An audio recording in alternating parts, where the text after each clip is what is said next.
கங்கா, நம்ம 2 பேரும் இன்னைக்கு மெட்ராஸ் போறோம். எதுக்கு? அங்க போய் பிரியாவுக்கு பிரசன்ட் வாங்கிட்டு நாளைக்கே திரும்பிடும். இன்னைக்கா? ஆமா. அதென்ன இன்னைக்கே? நகை வாங்க நாளைக்கு ரொம்ப நல்ல நாளா, அதனாலதான் இன்னைக்கு போறோம். நான் வரல.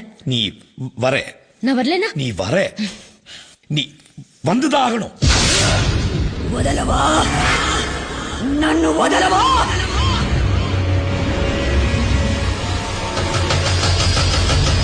ఒరే కుక్క ఎంత ధైర్యం ఉంటే నా ముందే నిలిచి నాకే చెప్తావు వాణ్ణి చంపి కాల్చి బూడిదగా చేసి నా పగ తీర్చుకోకపోతే నా పేరు చంద్రముఖి కాదురా గంగా